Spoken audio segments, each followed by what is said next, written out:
এই মুহূর্তে পাওয়ার সব থেকে বড় ব্রেকিং নিউজ।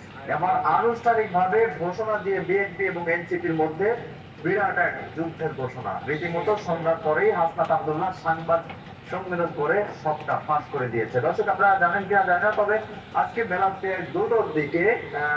দুটোর দিকে এনসিপি এবং বিএনপির মধ্যে একটা হাতাহাতি হয়েছিল। অর্থাৎ এনসিপি নেতা কর্মীরা বিএনপির সেই ব্যারিস্টার রুমিন ফারহানাকে একটা গণধোলাই দিয়েছিল নির্বাচন কমিশনের ভিতরে। আবার সেই মুখ ছেড়েছে এনসিপি নেতা কর্মীরা। দর্শক, রীতিমতো উত্তাল সারা দেশ। একটা মিছিল হয়েছে, ভয়ানক সংঘর্ষের মতো ঘটনা ঘটেছে। ঘটনা বাড়ে চলুন বিস্তারিত দেখে আসে হাসনাত আব্দুল্লাহ কি বলেছে এবং সংঘর্ষে কি ঘটেছে। আশা করি সঙ্গেই থাকবেন।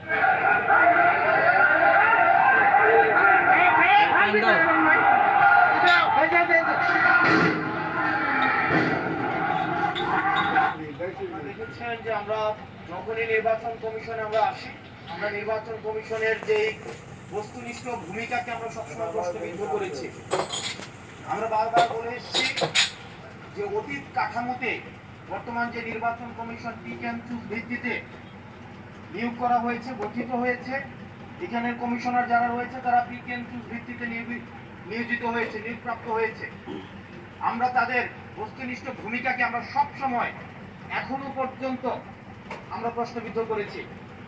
আমরা আজকে যে ন্যাক্কারজনক যে ঘটনাটির পুরো বাংলাদেশ যেটি সাক্ষী হয়েছে, এটি মূলত হচ্ছে আগামী নির্বাচন কেমন হতে পারে এবং সেই নির্বাচনে এই নির্বাচনের ভূমিকা, নির্বাচন কমিশনের ভূমিকা কি হবে এবং আগামী নির্বাচনে বিএনপি কি ভূমিকা রাখবে